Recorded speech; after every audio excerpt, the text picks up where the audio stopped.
నమస్కారం, సుఖజీవనం కార్యక్రమానికి స్వాగతం. ఈ రోజు మనం తెలుసుకోబోయే అంశం ప్యూబర్టీ. ప్యూబర్టీ అంటే ఏంటి? ఆడపిల్లల్లో, మగపిల్లల్లో ఈ దశ ఎప్పటి నుండి మొదలవుతుంది?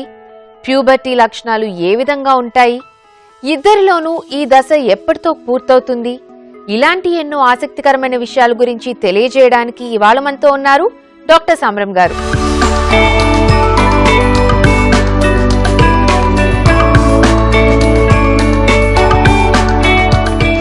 డాక్టర్ గారు, ప్యూబర్టీ అంటే ఏంటి? అలాగే ఆడపిల్లల్లో, మగపిల్లల్లో ఈ దశ ఎప్పటి నుండి మొదలవుతుంది? దీని లక్షణాలు ఏ విధంగా ఉంటాయో చెప్తారా? ప్యూబర్టీ అనేదాన్ని మామూలుగా మన అందరూ దీంట్లో కౌమార దశ ప్రారంభం. ఈ ప్యూబర్టీ అనేది ఏంటంటే ఒక యవ్వనంలోకి అడుగుపెట్టిన తర్వాత ఆ సెక్స్ పరంగా వాళ్ళలో మెచ్యూరిటీ రావడం, శారీరకంగా కొంచెం మానసికంగా మార్పు రావడం అంతవరకు ఉండవు అన్నమాట. దీన్ని ప్యూబర్టీ అంటారు. ఎందుకు ప్యూబర్టీ అనేదంటే ప్యూబిక్ ఏరియాలో మార్పులు. ప్యూబర్టీలో ప్యూబిక్ ఏరియా నుంచి వచ్చినమాట. ప్యూబిక్ ఏరియా అంటే కింద మనం మర్మావయాలు ఉండే చోట అక్కడే మార్పులు కనబడతాయి కదా, అంతవరకు మామూలుగా ఏముండవు. అంటే ప్యూబర్టీ అనేది దాని తీసుకున్నారు. ఈ ప్యూబర్టీలో మగవాళ్ళలోనూ ఉంటుంది, ఆడవాళ్ళు ఇద్దరికి అది కౌమార దశ, కౌమార ప్రాయము అంటాం. మొత్తం పీరియడ్ ఏంటంటే 10 సంవత్సరాల నుంచి 18 సంవత్సరాల వయసు వరకు. 10 సంవత్సరాలు మొదలవుతుంది ఆడపిల్ల కానీ మగపిల్ల కానీ, మళ్ళీ 18 సంవత్సరాలు పూర్తి అవడం అన్నమాట. సెక్స్ పరంగా ఆర్గన్స్ అన్నీ కూడా ఫుల్గా ఇంకా రీప్రొడక్షన్ పద్ధతికి వచ్చేయడం. అది ప్యూబర్టీ అనేది ఏంటంటే సాధారణంగా ఆడపిల్లలు 10 సంవత్సరాల వయసులో ముందు వాళ్ళకి ఇక్కడ మెమరీ బ్రెస్ట్ డెవలప్మెంట్ మొదలవుతుంది. బ్రెస్ట్ డెవలప్మెంట్ తర్వాత అక్కడి నుంచి మర్మాల వెంట్రుకలు రావడం, జనేంద్రియాలు పెరగడం, అన్ని తగ్గవడం జరుగుతుంది. అది ఆడపిల్లల్లో వచ్చేది. ఆ టైంలోనే శారీరక మార్పులతో పాటు మానసికంగా కూడా వాళ్ళకి సెక్స్ పరమైనటువంటి ఆలోచనలు, ఆ సెక్స్ పరమైనవన్నీ మొత్తం ఆ లోపల ఉండేటి ఆ ఫీలింగ్స్ అన్నీ కూడా సెక్స్ పరమైనవి, లైంగిక పరమైనవన్నీ వస్తాయి అన్నమాట. ఇదంతా ప్యూబర్టీ సంబంధించి. అలాగే మగపిల్లల్లో కూడా అయితే మెన్సెస్ అవడం మాత్రం ఆడపిల్లలు 13 సంవత్సరాలు 14 సంవత్సరాల వయసులో మెన్సెస్ అవుతారు. వాళ్ళు మగపిల్లల్లో 10 ఏళ్ళని అంటాగానే కొద్ది మందిలో 10 ఏళ్ళ మొదలవుతుంది. ఎక్కువ మంది మాత్రం 12 ఏళ్ళ నుంచి మొదలవుతుంది. 2 ఇయర్స్ కొద్దిగా డిలే. ఆడపిల్లలకి ముందు సెక్స్ పరంగా ప్రారంభమవుతారు అన్నమాట. ఇంకా మగవాళ్ళలో 12 ఏళ్ళు 11 ఏళ్ళ వయసులో వాళ్ళకి ముందు డెవలప్ అయ్యేదంటే పురుషాంగం డెవలప్ అవ్వడం పెద్ద అవుతుంది. పురుషాంగం అక్కడి నుంచి కొద్దిగా గడ్డాలు మీసాలాగా వస్తాయి. వచ్చి లైంగిక పరమైన ఆలోచనలు వస్తాయి. వచ్చి పూర్తిగా డెవలప్మెంట్ అనేది జరగడానికి అంటే పురుషాంగం నార్మల్గా మామూలుగా అందరి మగవాళ్ళకి ఎంత ఉంటుందో అంత అంగం రావడానికి 18 ఏళ్ళ వయసు వస్తుంది మగవాళ్ళకి. అలాగే ఆడపిల్లల్లో పూర్తిగా లోపల ఓవరీస్ డెవలప్ అవ్వడము, ఫెలోపియన్ ట్యూబ్స్ డెవలప్ అవ్వడము, గర్భాశయం డెవలప్ అవ్వడము, ఆ తర్వాత పిల్లలు పుట్టడానికి పూర్తిగా రెడీ అయిపోవడము, అంటే లోపల అన్నీ కూడా మొత్తం యంత్రాంగం అంతా కూడా పర్ఫెక్ట్గా ఫంక్షన్ చేయడం. ఇదంతా కూడా అందరికి ఎవరికైనా సరే అందుకే 10 సంవత్సరాల నుంచి 18 సంవత్సరాల వరకు ప్యూబర్టీ పీరియడ్ తీసుకుంటాం. ప్యూబర్టీ అంటాం. ఈ ప్యూబర్టీ కాలం దీనే టీనేజ్ అని కూడా ఉంటాం. ఈ టీనేజ్ వయసే ప్యూబర్టీ పీరియడ్ అనమాట. దీంట్లో సెక్స్ పరంగా మెచ్యూరిటీ రావడము, సెక్స్ పరంగా ప్రారంభం, సెక్స్ పరంగా మెచ్యూరిటీ రావడం, అది 10 ఏళ్ల వయసు నుంచి 18 సంవత్సరాల దాకా ఆడపిల్లలు కానీ మగపిల్లలు కానీ జరుగుతుంది. డాక్టర్ గారు, పురుషాంగం పూర్వచర్మం ముందు నుంచి మూసే ఉంచుతుందా, లేక చిన్నప్పటి నుండి అది ముందుకి వెనక్కి కదులుతూ ఉంటుందా? మగపిల్లల్లో పురుషాంగం పూర్వచర్మం పూర్తిగా మూసి ఉంచడం ఉండదండి. కొద్ది పైకి ఉంటుంది, గ్లాన్స్ ప్లేస్ కొద్ది కవర్ చేసి ఉంచుతుంది. ఎందుకంటే ఈ పురుషాంగ పూర్వచర్మం చూసారా లోపల స్టిక్కీగా ఉంటుంది, కొద్దిగా జిగురులాగా ఉంటుంది. అది గ్లాన్స్ ప్లేస్ అంటే శిష్టానికి ఇలా అంటుకుని ఉంటుంది. అది స్లోగా దండగా 5-6 ఏళ్ల వయసుకి దాకా అంటుకునే ఉంటుంది. దాదాపు అంటుకుని ఉంటుంది. మీరు లాగితే వచ్చేస్తుంది. కొంతమందికి పూర్తిగా మూసి ఉంటుంది. అంటే చర్మం ఇంకా అసలు ఇంత చిన్న కన్నం, పెసరబద్ద అంత కన్నం మాత్రం ఉంటుంది. పురుషం మొత్తం పూర్తిగా చర్మం అంతా మూసేసి ఉంటుంది. అలాంటి కేసుల్లో మాత్రం మనం సర్కంసిషన్ అంటే సుంతిలా చేసి దాని వెనక్కి తీసుకురావాల్సి వస్తుంది. కానీ మామూలుగా మాత్రం అందరికీ ఒక 6 ఏళ్ల వయసు వరకు ఆ చర్మం అలా మూసి ఉంచుతుంది. అందుకని లేదు, అది మామూలుగా పురుషాంగం పూర్వచర్మం అని పూర్తిగా అంటుకున్నాను. ఎలాగైనా ఎంతైనా వీళ్ళు లాగినా లాగపోయినా 10 ఏళ్ల వయసు చేరగల్లా కంప్లీట్గా ఫ్రీగా ముందు అంటే జిగురు ఎండిపోతుంది, ఉండదు. డాక్టర్ గారు, యుక్త వయసు వచ్చిన వారిలో కండ పుష్టి, ఎముక పుష్టి బాగా ఎక్కువగా ఉంటుంది. దీనికి సెక్స్ హార్మోన్లకి ఏమైనా సంబంధం ఉందా? అలాగే ప్యూబర్టీ వచ్చిన వాళ్ళలో అంతవరకు సున్నితంగా ఉన్న గొంతు కాస్త బొంగురుగా మారిపోతూ ఉంటుంది. ఎందుకని? అలాగే 14-15 ఏళ్ల వయసులో ఉన్న పిల్లల్లో ప్యూబర్టీ వచ్చాక మొటిమలు ఎక్కువ వస్తూ ఉంటాయి. దీనికి గల కారణాలేంటో చెప్తారా? మగపిల్లల్లో వాళ్ళకి ఈ ప్యూబర్టీ వయసులోనే మేల్ సెక్స్ హార్మోన్, అదే టెస్టోస్టెరోన్ అనే హార్మోన్ ఉత్పత్తి. ఈ హార్మోను శారీరకంగా మరి ప్యూబర్టీ సమయంలో శారీరక మార్పులకి దోహదం చేస్తుంది. దాంట్లో ఏంటంటే ఒకటి ఎముకలు ఎదుగుదల, కండపుష్టి, కండాలము గట్టిగా స్ట్రెంగ్త్గా ఉండడం, తర్వాత బలంగా తయారవడం, లావుగా తయారవుతాయి, స్ట్రెంగ్త్గా తయారవుతాయి, కండాలు ఉంటాయి, ఎముకలు కూడా పెరిగిస్తుంటాయి. ఇంకోటి వాయిస్ అండి. మగవాళ్ళకి గొంతుక బొంగురు గొంతుక మారుతుంది. మొట్టమొదటి కొద్ది కీచు గొంతులా ఉంటుంది, కానీ దీనిలో 10 ఏళ్ళు 12 ఏళ్ళ వయసులో కీచు గొంతులా ఉంటుంది. కానీ తర్వాత మాత్రం మేల్ వాయిస్, మనం మేల్ వాయిస్ అంటాం. అందుకే మేల్ వాయిస్ వేరు, ఫీమేల్ వాయిస్ వేరు. ఫిమినైన్ వాయిస్ వేరుగా ఉంటుంది, మేల్ వాయిస్ ఉంటుంది. మేల్ వాయిస్లో ఒక రకమైన గంభీరత కనబడుతుంది అనమాట. ఆ మేల్ వాయిస్ రావడం కారణంటే ఈ టెస్టోస్టెరోన్ అనే హార్మోను మన వాయిస్ బాక్స్లో ఆ స్వరతంతులు ఉంటాయి, వాటిని థిక్కెన్ చేస్తాయి, లావైట్లు చేస్తాయి, మందంగా తయారు చేస్తాయి. ఆడపిల్లలో అంత మందం ఉండదు. అందుకే ఆడపిల్ల వయసు మామూలుగా ఉంటుంది, మగవాళ్ళ వయసు బొంగురుగా గట్టిగా ఉంటుంది అన్నమాట, బ్లౌడ్గా ఉంటుంది. ఇప్పుడు ఈ మార్పులన్నీ కూడా టెస్టోస్టెరోన్ ప్యూబర్టీ ఏజ్లోనే మొదలయ్యి 18 ఏళ్ళ వయసుకి ఫుల్గా వచ్చాయి, ఫుల్ స్వింగ్లు వచ్చేస్తాయి. దాంతో ఆ ప్యూబర్టీకి సంబంధించిన మెచ్యూరిటీ ఫుల్గా వచ్చేస్తుంది అనమాట. డాక్టర్ గారు, ప్యూబర్టీ లక్షణాలు వచ్చిన ఎంత కాలానికి గర్భం దాల్చే అవకాశం ఉంటుందో చెప్తారా? జనరల్గా మాత్రం ఆడపిల్ల అయినట్లయితే 13-14 ఏళ్ళ వయసులో రజస్సులు అవుతుందండి. అంతవరకు హార్మోన్ల ప్రభావం వల్ల కొద్దిగా వచ్చే బ్రెస్ట్ రావడం, జర్నేజర్ డెవలప్మెంట్ ఉంటుంది. కానీ 13-14 సంవత్సరాల వరకు మెన్సెస్ అవుతుంది. ఇలా కూడా 13 కానీ 18 మెన్సెస్ అయిపోతుంది. మొదటిసారి మెన్సెస్ రజస్సులు అంటాం. ఈ మెన్సెస్ అయిన తర్వాత చాలామందికి మొదటి సంవత్సరం అన్నం విడుదల ఉండదు, కేవలం నెలసరి వస్తుంటుంది జరుగుతుంది. కానీ నెలసరి అన్నం విడుదల ఉండదు, చాలా మందిలో ఉండదు, కొంతమందిలో ఉంటుంది, కానీ తక్కువ మందిలో ఉంటుంది. అంటే మెన్సెస్ అయిపోయి రజస్సులైన సంవత్సరం నుంచి వాళ్ళకి కడుపు రావడానికి పూర్తిగా అవకాశం ఉంది. 11 ఏళ్ళ వయసుకి అమ్మాయి రజస్సులు అయింది అనుకోండి, 14 సంవత్సరం నుంచి ఆమె కడుపు వచ్చే అవకాశం ఉంది. కానీ 14 ఏళ్ళ వయసుకి కడుపు వచ్చే అవకాశం ఉంది కదా అని 14 ఏళ్ళ వయసుకే పెళ్లి చేసేసి పిల్లకనేది చేస్తే మాత్రం పిల్ల ఎదుగుదల దెబ్బతింటుంది. ఎందుకంటే ప్యూబర్టీ ఏజ్లోనే ఆడపిల్ల ఎదగడం మొదలవుతుంది, అప్పుడే మొత్తం గ్రోత్ అంతా మొదలవుతుంది. దీన్ని ఫార్మేటివ్ ఏజ్ అంటాం. ఈ టైంలోనే అమ్మాయి కడుపు వచ్చేసినట్లయితే ఆమె ఎదుగుదల పూర్తిగా దెబ్బతింటే ఆరోగ్యం దెబ్బతింటుంది. అంచేత కంప్లీట్గా పిల్లలకనే వయసు రావాలంటే, గర్భధారణ జరగాలంటే 18 సంవత్సరాలు దాటిన తర్వాతే పెళ్లి చేయాలి. 18 సంవత్సరాలు దాటిన తర్వాతే సెక్స్ అవ్వాలి. 18 సంవత్సరాలు దాటిన తర్వాతే పిల్లలు కనేందుకు గర్భం తెచ్చుకోవచ్చు. అంతే, 18 సంవత్సరాలు ముందు మాత్రం కాదు. అంచేత ఎప్పుడు అంటే పెళ్లి కానీ పెళ్ళైతే గర్భధారణ ఎప్పుడు అంటే గర్భం చూడండి 18 సంవత్సరాలు దాటిన తర్వాత, కానీ ముందు మాత్రం కాదు. డాక్టర్ గారు, ముందుగా ఈ విధంగా అడుగుతున్నారు. డాక్టర్ గారు, నా వయసు 22 సంవత్సరాలు. చాలా హస్తప్రయోగం చేస్తున్నాను. నా అంగం చిన్నదిగా ఉంది. దాన్ని చూసుకుంటేనే చాలా దిగులుగా ఉంటుంది. స్త్రీతో శృంగారానికి పనికి వస్తానా పనికిరానా?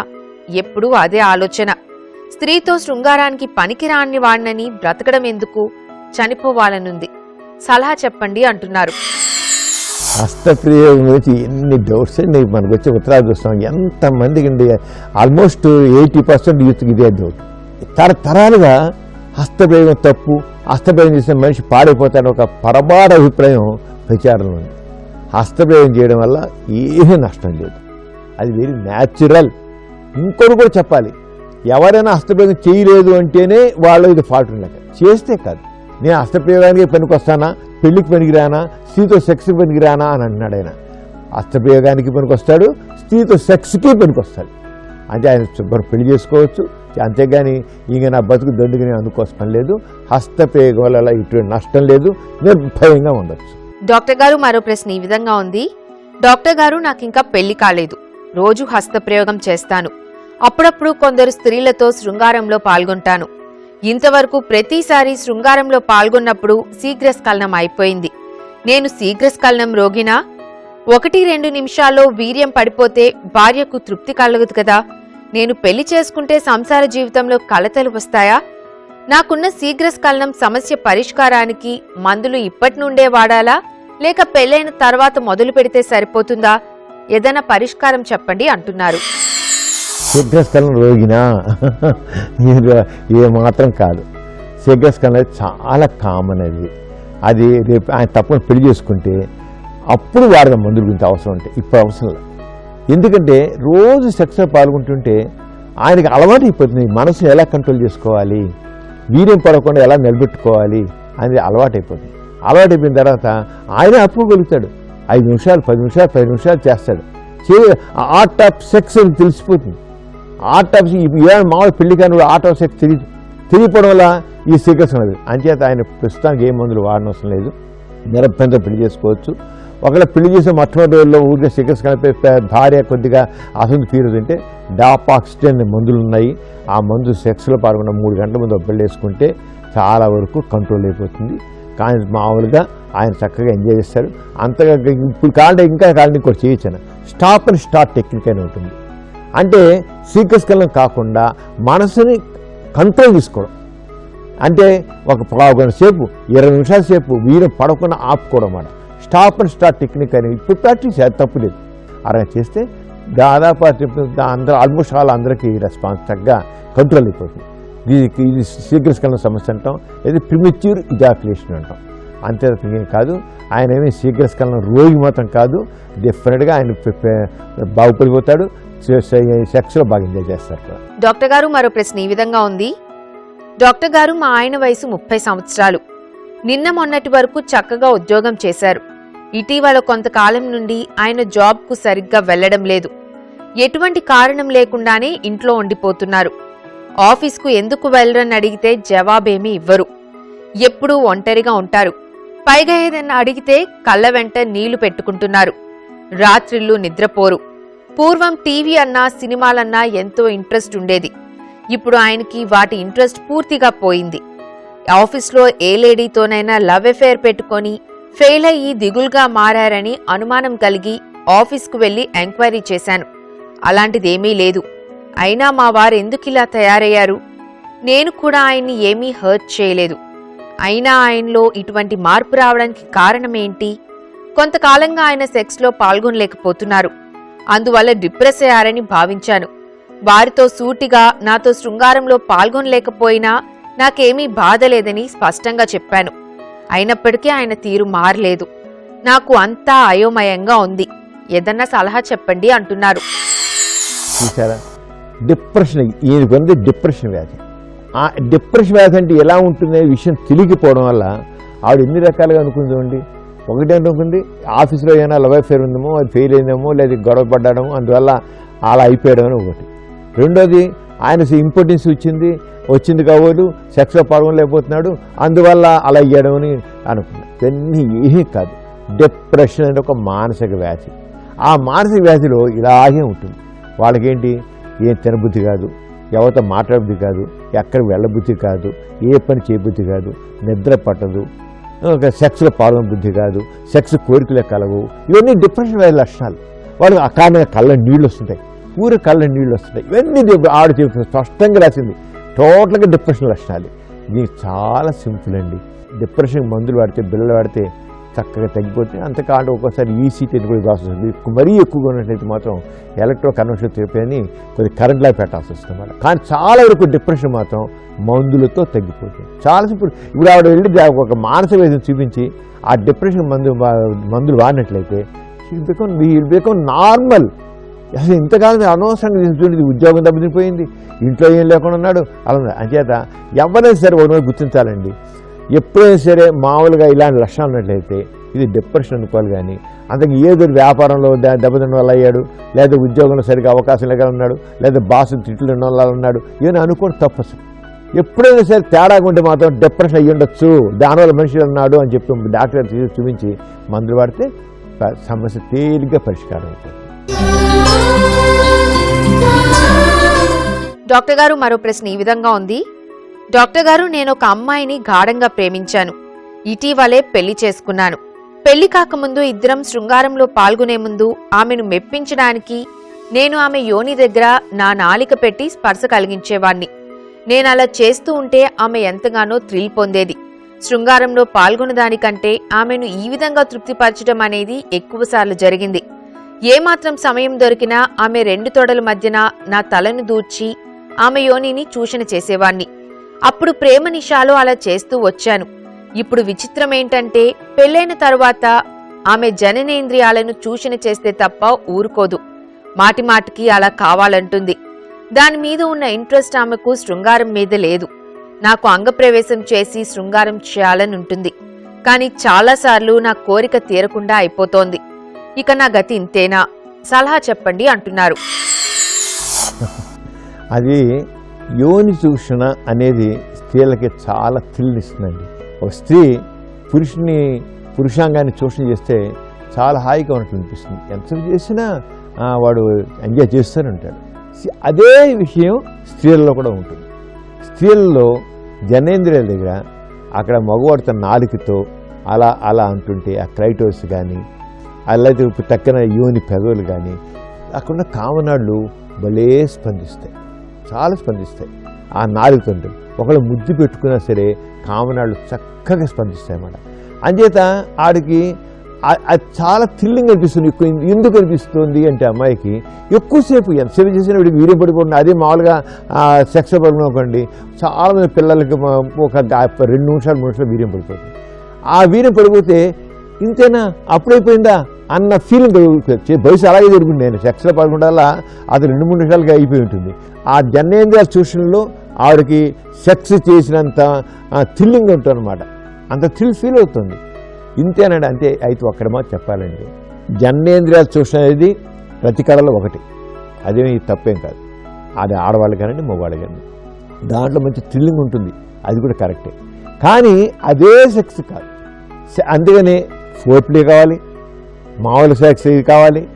ఇది అంగ చూషణ జనేంద్రియాల చూషణ అనేది రతి కళల్లో ఫోర్ప్లేలో ఒక భాగం మాత్రమే. అసలు కనుక రతి కావాలి కదా. పురుషాంగ ప్రవేశంతో ఆ స్త్రీ ఎంజాయ్ చేయాలి తప్పకుండా. అంతే ఆవిడలో ఏంటంటే ఇంకా నువ్వు పరిపక్వత లేదు, సెక్స్ విషయంలో పరిపక్వత లేబట్టి ఏది థ్రిల్ ఉందో అదే ఎంజాయ్ చేసేద్దాం. ఆడికి దాంట్లో బాగుంది, ఇంకా ఈ రెండోది ప్రయత్నం లేదు. ఒకటి ఇష్టపడింది కనుక ఇక రెండోది చూడాలని ఫీలింగ్ కూడా రావట్లే ఆవిడకి. ఎందుకని అవసరంలో ఆవిడకి అది బాగుంది అనిపించేస్తుంది. నిజంగా బాగుంటుంది కొంతవరకు. ఆవిడ ఒప్పుకొని రకరకాల రతిభంగంలో పాల్గొన్నట్లయితే ఆ రతిభంగంలో ఇంకా థ్రిల్ ఇస్తుంది. కానీ ఆవిడ ఇంకా దాన్ని ఎంజాయ్ చేయలేదు, ఎక్స్పీరియన్స్లో తెచ్చుకోలేదు. ఆమె ఎక్స్పీరియన్స్లో తెచ్చుకున్నట్లయితే ఇది కొంతవరకు లిమిట్ చేసుకుంటుంది. రకరకాల రతిభంగంలో ఆవిడ థ్రిల్ పొందేది అనమాట. అంటే అది ఏం చేయాలంటే అతను నిదానంగా అతను తప్పకుండా చేస్తా అని చెప్పి ఇది కూడా చూద్దాం అది కూడా చూద్దాం చెప్పి ఏదో ఒక్క రకమైన రతిభంగమే కాకుండా కనీసం 7-8 రకాలుగా వారి సెక్స్లో పాల్గొన్నట్లయితే ఆమెకి తప్పకుండా థ్రిల్ కనిపించి అప్పుడు పరిపూర్ణమైన సెక్స్లో ఆమె భాగస్వామ్యం అవుతుంది అన్నమాట. అంచేత ఆ పరిపూర్ణంగా సెక్స్లో ఎంజాయ్ చేయడం ఎలాగనేది ఆవిడకి అర్థం. చిన్నపిల్ల ఇంకా మన ప్రేమించుకున్నారు, ఇప్పుడు పెళ్ళయింది. అంచేత ఇంకా ఆవిడకి మెచ్యూరిటీ రావాలి సెక్స్ విషయంలో. సెక్స్ మెచ్యూరిటీ వచ్చినట్టయితే డెఫినెట్గా ఒప్పుకుంటుంది. అది ఆయన కొద్దిగా ఓపిక పట్టి చేస్తే బాగుంటుంది. కొద్దిగా ఇద్దరి మధ్య కమ్యూనికేషన్ కావాలండి. భార్యాభర్తల మధ్య కమ్యూనికేషన్స్ లేకపోతే ఇలాంటి ఇబ్బందులు వస్తాయి. చక్కగా మాట్లాడడం. సెక్స్ అయిపోయిందండి, అయిపోయాక మామూలు కూర్చుంటారు కదా, మామూలు తర్వాత ఆ రోజుకి మన మామూలు కాఫీ తాగుతానో అన్నం తింటూనో ఉంటారు కదా, మామూలు మాట్లాడుకుంటారు కదా.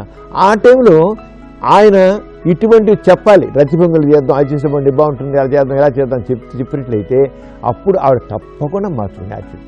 ఇవన్నీ తెలియకపోవడం వల్ల ఆవిడ దాని ప్రకారం చాలామంది దంపతులు ఇలాగే ఉంటున్నాయండి విషయాలు.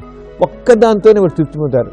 ఇద్దరు డైరెక్ట్గా మాట్లాడు, ఇది బాగుంటుంది అది బాగుంటుంది అలా చేద్దాం అంటే డిఫరెంట్గా అట్లా మార్పు వస్తుంది. అంతేగాని ఆయన బతికి ఇంత అయిపోయిన అనుకోసం లేదు. డాక్టర్ గారు మరొకరు ఇలా అడుగుతున్నారు. డాక్టర్ గారు, ఆడవాళ్ళకి కూడా మగవాళ్ళకి లాగానే కండోమ్స్ ఉన్నాయంటారు. అవి ఎలా ఉంటాయి? వాటిని ఎలా వాడాలి? ఎక్కడ దొరుకుతాయి? వాటిని వాడటం వల్ల ఆరోగ్యానికి హాని కలగదు కదా? సలహా చెప్పండి అంటున్నారు. మగవాళ్ళకి లాగానే ఆడవాళ్ళకి కూడా ఉన్నాయి, కండోమ్స్ ఉన్నాయి. మన ఇండియాలో అంత ప్రచారం అవ్వలేదు. దానికి కొంత కొద్దిగా టెక్నికల్ హౌ టు ఇన్సర్ట్ అనేది. ఇది మగవాళ్ళకి కండం ఎలా ఉందో అలాగే అలాంటి లెదర్ థిక్ లెదరు మనకు మామూలుగా ఏంటంటే ప్లాస్టిక్ వాటర్ గ్లాస్ ఉంటాయి సార్, మంచిలాగే గ్లాసులు ప్లాస్టిక్ కప్పులు ఉంటాయి, అవి ఉంటాయి, ఇలాగ నొక్కేసి దగ్గర అయిపోతాయి అన్నమాట. అది యోని మార్గంలో కూడా పెట్టేసుకోవడం, అది వెళ్ళి ఇక్కడ ఫానిక్స్ లోపల ఫిక్స్ అవుతుంది, అలాగే పైన యోని రంధ్రం చుట్టూ ఇక్కడ ఇలా ఫిక్స్ అయిపోతుంది. ఇదేంటి ప్లాస్టిక్ సెక్స్ చేయొచ్చు. ఈ ఫీమేల్ కన్నా కూడా కొద్దిగా టెక్నిక్ నేర్చుకోవాలి అంతే, నేర్చుకుని మాలేదు, దానివల్ల ఎటువంటి అనారోగ్యం కలగదు. ఫారిన్ కంట్రీస్ చాలామంది వాడుతున్నారు, టెక్నిక్ మాత్రం నేర్చుకోవాలి. మన ఇండియాలో ఎక్కడ ఇండియాలో మార్కెట్లో ఉన్నాయి, లేకుండా పర్లేదు, ఇండియన్ మార్కెట్లో కూడా ఫీమేల్ కండోమ్స్ ఉన్నాయి, లేకుండా ఎక్కడ ఉన్నాయి, మామూలుగా అందరూ దొరుకుతున్నాయి, కొద్ది ఖరీదుగా ఉంటాయి. కొద్ది ఖరీదుని కొనుక్కుని డాక్టర్ దగ్గరికి వెళ్ళి ఇప్పుడు మనకి లేడీ డాక్టర్ ఎవరిని అడిగినా మీకు ఎక్స్ప్లెయిన్ చేస్తారు how to insert the female condom అని. లేకపోతే గవర్నమెంట్ హాస్పిటల్లో ఈ ఫ్యామిలీ ప్లానింగ్ డిపార్ట్మెంట్ ఉంది కదా, అక్కడ అడిగితే అక్కడ కూడా మీకు అక్కడ ఉన్న హెల్త్ వర్కర్స్ డెమాన్స్ట్రేషన్ చూపిస్తారు కూడా, ఇలా ఎలా చేసుకోవాలి, ఆ రకంగా తీసుకోవచ్చు. చాలా ముఖ్యంగా ఫీమేల్ కండోమ్ అనేది బాగా ప్రచారంలోకి రావాలండి. ఇప్పుడు కొంతమంది ఈ మోటారు లారీ డ్రైవర్స్ వాళ్ళు ఉంటారు సరే, మోటార్ వాళ్ళు బయటకు వెళ్ళేసి కొన్ని రోగాలు తెలిసి చూస్తారు, బయటకు 10 రోజులు 15 అవుట్ సైడ్ ఉంటారు, అది తీసుకొచ్చి భార్యలతో కలిసినప్పుడు భార్యలకు ఆ రోగాలు ఉంటాయి, వాళ్ళు చాలా భయపడిపోతుంటారు. మా ఆయన ఇంటికి వస్తాను భయం ఇస్తానండి, ఆ రోగాలు అంటూ తగులుతాయి. అలాంటి టైంలో ఆ నిరోధులు చీకి పక్కన పారేస్తాడు, నాకు సాటిస్ఫాక్షన్ లేదండి. అలాంటి చోట వీళ్ళు ఈ ఫీమేల్ కండోమ్ వాడినట్లయితే చాలా వరకు కొన్ని బాధలు తొలిగిపోతాయి. అంచేత ఫీమేల్ కండోమ్ అనేది అందరికి తెలియాలి, తెలుసుకోవచ్చు, డాక్టర్ దగ్గరికి వెళితే చెప్తారు, ఆ రంగా ప్రాక్టీస్ చేసేది. చూశారు కదండి ఇవాల్టి సుఖజీవనం కార్యక్రమం. మీకు లైంగికపరమైన సందేహాలు కానీ, సంతానలేమి సమస్యలు కానీ ఏమన్నా ఉంటే మాకు ఈమెయిల్ చేయండి. మా ఈమెయిల్ ఐడి bms@etv.co.in. అలాగే మీ సమస్యలను మాకు ఉత్తరాల ద్వారా కూడా తెలియచేయచ్చు. మా చిరునామా Sukhajeevanam, ETV live, Ramoji film city, Hyderabad 501512. మీ సమస్యలను మాకు వాట్సాప్ ద్వారా కూడా పంపొచ్చు. మీ సమస్యను SUJ అని టైప్ చేసి స్పేస్ ఇచ్చి మీ సమస్యను టైప్ చేసి 8008532087 అనే నంబర్కి వాట్సాప్ చేయండి. ఇది ఇవాల్టి సుఖజీవనం కార్యక్రమం. మరో ముఖ్యమైన అంశంతో మరో ఎపిసోడ్లో మళ్ళీ కలుసుకుందాం. అంతవరకు సెలవు, నమస్కారం.